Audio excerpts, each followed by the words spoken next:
only just begun.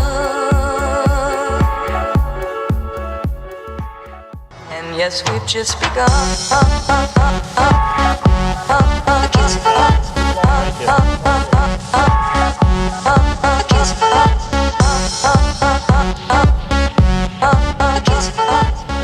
Thank you, Gian. So it's great to be here. As Guy said, I was born and raised in the UK, a small town called Pontypool in South Wales, that you might have heard of. But I live in Chicago now, and Chicago, as you know, is the windy city. But you might not know that the term windy has nothing at all to do with the weather. It's a fond comment on the politicians in Chicago. And the politicians in Chicago learned a long time ago that if you want to stay in power, you make sure that your voters vote early and they vote often. And I'm here today because of a public vote for the selection of a presentation for this particular session. I can assure you that I did not avail myself of that particular strategy to get here.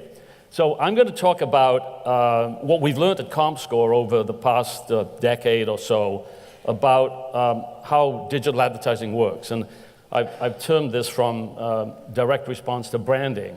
And what I'm really getting at here is that if you look back to the early days of the internet, I think it was really driven by direct response advertising and search. I think for the most part it can be described as that. And we're now at a point where the branding money is moving online, but I think there's tremendous upside, and I want to share with you what we've learned at comScore that I think can help accelerate the movement of that money. So I'm going to talk about a few topics: the click, the cookie, these really important issues of viewability, brand safety, and NHT, which is non-human traffic, and the fraud that's associated with that. Big issue that's now finally being addressed. In-flight campaign optimization that helps you improve dramatically the ROI from your digital campaigns.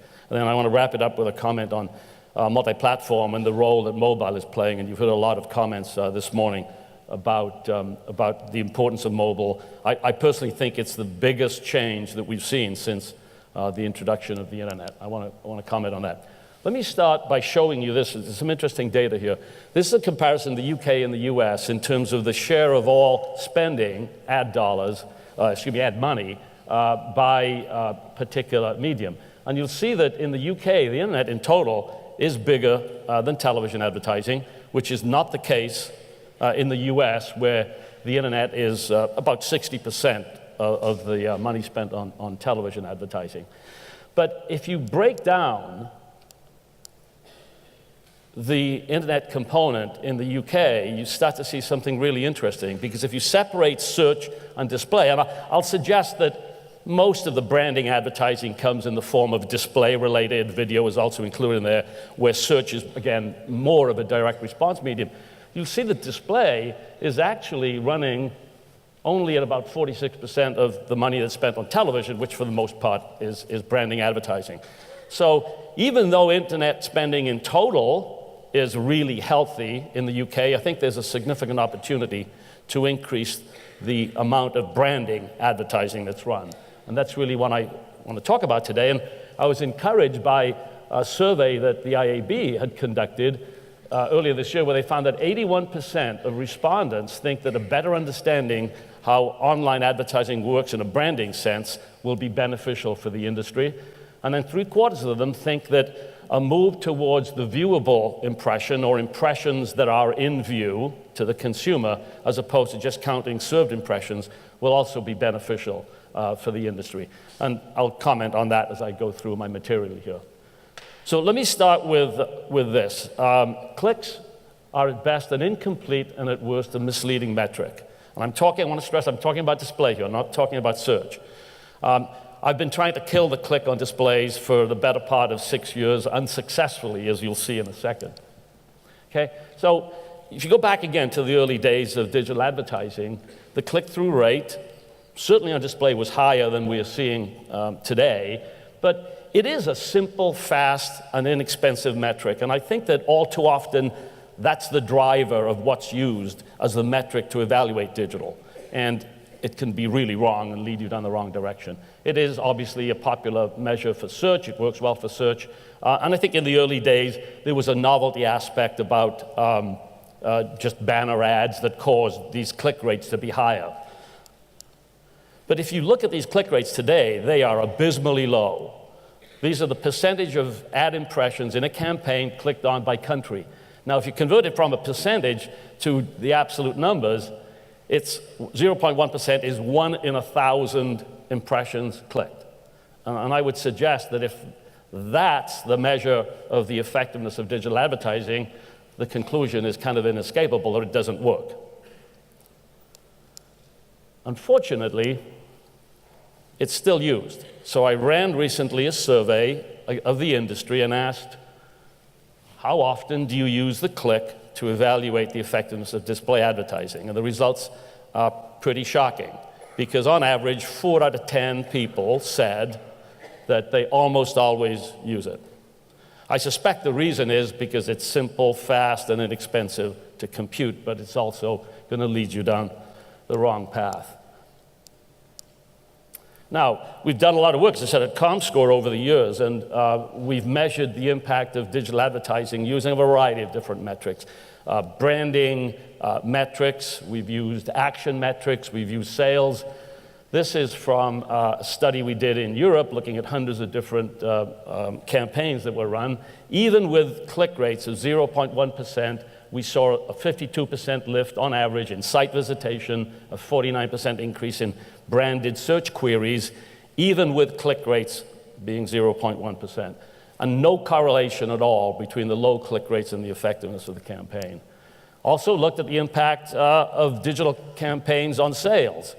Here we're looking at the impact on e-commerce on the left, and then in the middle, the impact on offline sales. Offline sales on average are still running somewhere around 90% of all the sales in a particular category, so the sales levels are much higher. But we found significant lifts in both channels, even with click rates running at about 1 in 1,000. So I think one of the first lessons learned is that the click is just not the way to evaluate the campaign. It'll lead you, I think, clearly down the wrong path. Second finding over the years is that the cookie, while it offers a lot of advantages, can also bring a lot of issues. And it can lead to inaccurate campaign planning, execution, and evaluation. The reason, at least one of the main reasons, is that these cookies are deleted, and they're deleted often. On average, well, we've looked at these stats around the world, and it's true irrespective of the country. 28% of internet users will delete the first-party cookie. That's the cookie put on by the site that's being visited.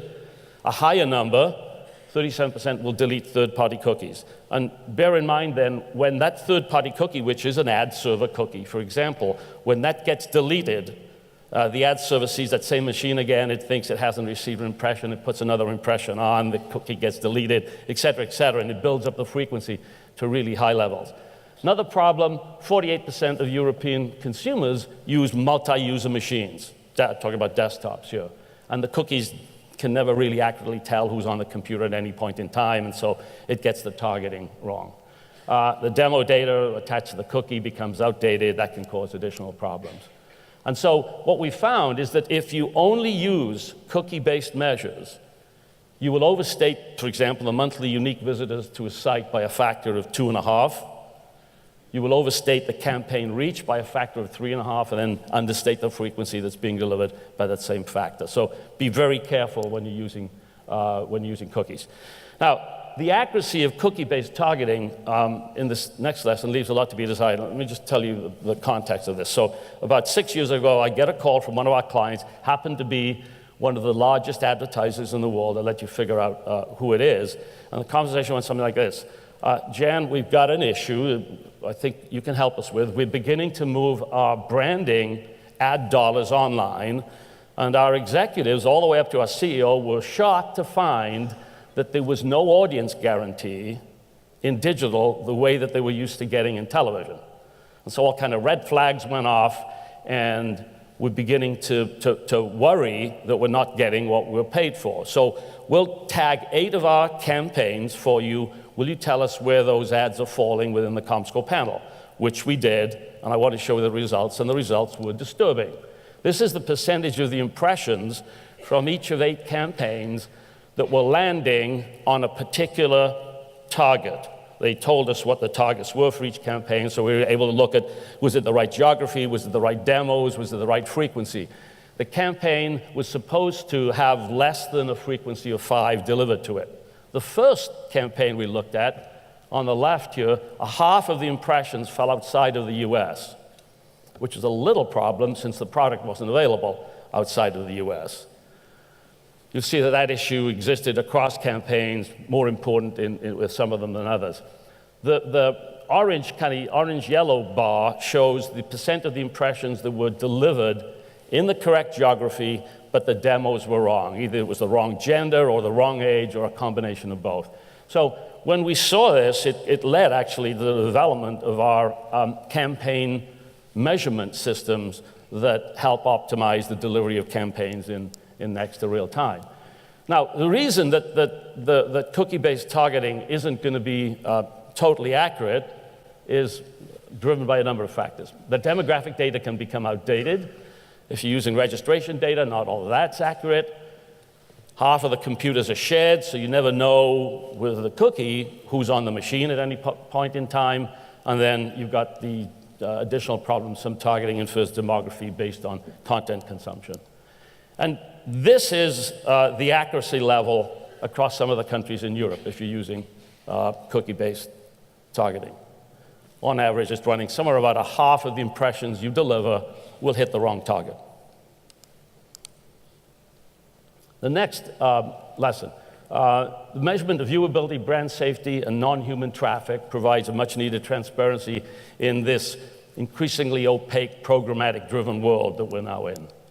The 3 trade bodies in the US, the agency body, the advertiser body, and then the publisher body, the IAB, came up with an initiative a few years ago called Making Measurement Make Sense, I'm sure you've heard of. And they wanted to improve the reporting of ad exposure, and they wanted to bolster confidence that these ads were actually in view to the consumer. And they came up with definitions of what in view was.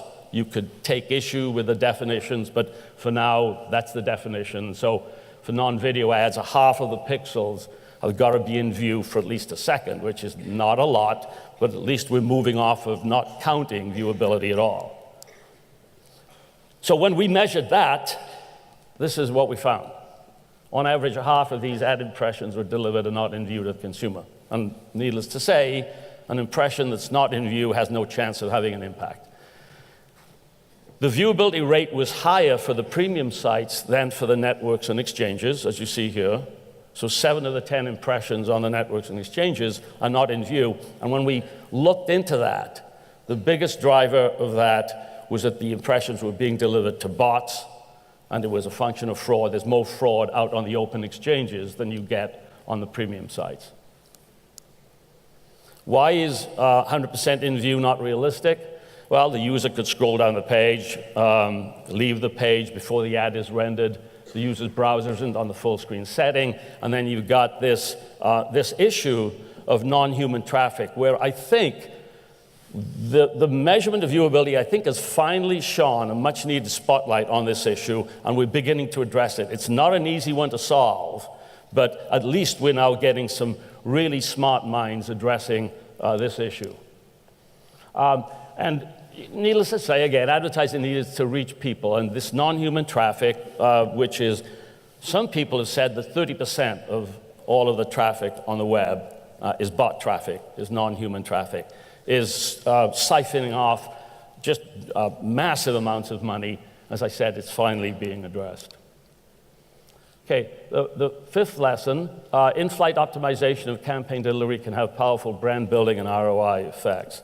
And what I'm saying here is that if you don't measure how the campaign was delivered until after the fact, it's too late to make mid-course corrections. So in-flight optimization means you get information almost in real time that you can then act on. You can change publishers, et cetera, move the spending around to try to increase the performance of the campaign and the way it's being delivered. And this is really, really valuable to the advertiser. And Kellogg's has allowed me to show you this. So we took all the campaigns that Kellogg's had run that had less than a 50% viewability rate, that's on the left, the red bar, and then we compared the impact of those campaigns to the campaigns where the viewability rate was at least 70%. And the index here is simply the index of sales lift. So the sales lift went from an index of 100 to 175, a 75% increase in sales lift from a 40% increase in viewability. So it's not a linear function, and it can cause dramatic improvements in your ROI if you're able to improve it. How dramatic? This, again, thank you, Kellogg's, is what they are seeing as they run these systems. This is using our VCE product, which is powered by UCOM-approved data. And they've seen a 5 to 6 times improvement in the ROI after they've been optimizing their campaigns. So I think we're in an age now where the tools are available to dramatically improve the effectiveness of these campaigns, and I think bring more money into branding digital advertising. Finally, as media consumption fragments, audience and campaign measurement needs to adopt a multi-platform view of the consumer. And just 2 countries I wanted to show you here, the UK and Spain. 3/4 of the people in the UK in a month will access the internet using multiple devices. We will be releasing in January our Media Metrics multi-platform product. If the results are anything like what we're seeing in the US, you will find that over 50% of time on the internet now is on a mobile device. And listen to this, apps are accounting for about a half of all the time spent on the internet. That's how important these things have become. Now, if you were wondering if mobile advertising worked, the answer is a resounding yes. So here are a set of studies, well over 100 in each bucket. On the left, the increase in these branding attitudinal metrics that are used across media for desktop ads, and then on the right, what we've seen for mobile ads. To our astonishment, mobile ads were generating a greater increase in branding impact than desktop ads, which led us to ask why, and we came up with 2 reasons. One is you're probably able to take over the entire screen much easier on a mobile device than on a desktop. You will get higher engagement, you'll have higher share of voice, and you probably are delivering the ads further down the sales funnel, maybe close to the point of purchase where they're likely to have a greater impact. But it's pretty clear that mobile is a very, very effective way to supplement your desktop branding campaigns and your television campaigns and boost the performance of your brands. So, final slide. Just to summarize what I've just said, in case I've said it too quickly, the main points.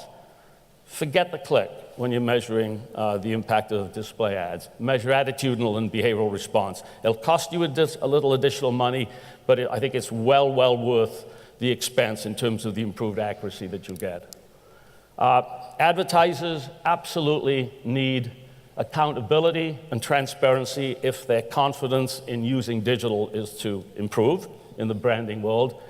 That means addressing targeting, viewability, non-human traffic, and then brand safety, which was also mentioned today, where the ad falls is important in the sense that not just the contextually positive lift you get, but if your ad falls on a site that's not brand safe, you know the negative impact that will create. In-flight campaign optimization is pretty much becoming a standard way of improving the delivery of the media campaign, absolutely proven to increase ROI. And then finally, mobile, absolutely add mobile campaigns to your overall brand advertising strategy, and the impact will be pretty significant. If you want the full report on these lessons learned, here is the URL to get it from. And my time is up, and thank you very much for listening to me this morning.